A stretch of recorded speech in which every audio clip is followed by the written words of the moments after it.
Alright guys, so meron tayo ditong click na speedometer. So ngayon ito ay nakaset siya sa 1.5 km. So ngayon babaguhin natin yung kanyang odo or yung kanyang gauge. So gamit yung ating tools na Smart FI2. Then yung kanyang adapter ayon, kanyang mogul. So nakatusok tayo sa pin. So yung kagandahan ng tools natin, meron na siyang mga guide ayan kung saan tayo magtutusok. Then nandiyan din yung mga color coding ng wire. So gagawin natin ngayon, nakaset na tayo sa nakaabang sa program. Then i-continue lang natin. Ayan. Then tingnan natin yung lalabas na data para makapagbago tayo ng odometer. So hintayin natin naglo-loading. Okay. So pag lumabas na yung settings na ganyan guys, so yun yung dating odo niya 1.5. So ngayon magre-re-odo tayo. Halimbawa ilalagay natin dito ay mga 10,500 kilometer. Ayan. So nakalagay dyan new odo value.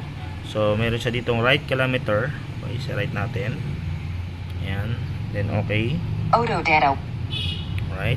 So hintayin natin. Successful odo. So pag lumabas yung successful, okay lang natin. So ngayon yung nilagay natin na 10.5 dapat mapupunta yun doon. So gagawin natin dyan.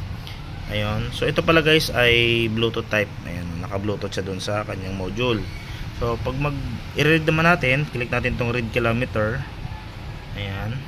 So makita natin yung odo natin, ito na siya. Alright.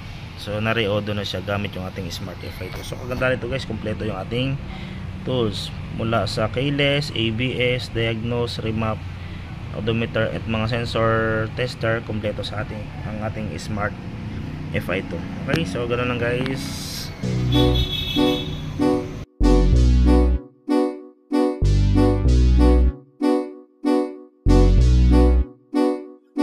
Isang layunin, quality na tono, engine potential na palabas ng tuner mo. Pinagtatalunan ng mga mekaniko, bangayan doon, bangayan dito. Nang isang lahi yan ang Pilipino, walang nagsimula na magaling agad. Kailangan masusing isip at pag-aaral. Calculation ay pwede, copy-paste ay pwede, pero mas maigi ang nakakaintindi. Natuno na sakto at sa EFR dumidepende ang legit na tuner at nagsasabi ng totoo. Tahimik gumawa at pinipilahan ng mga motorsiklo. Sabi nga ng mga kasabihan, pag ang lata ay walang laman, mahipa lang ng konting hangin, ingay ay malalaman. Magaling si Ganeri, magaling si ganito, tama ang tono niya, mali ang tono ko. Yun ang sabi ng matabil na tuner mo. Pumapato sa kwento ng ibang tunero, dumaan sa dyno, actual straight zone, sa racetrack pa rin makikita ang totoo. Makikita ang totoo. Di daw papatol sa mekanikong mababa ang kaalaman.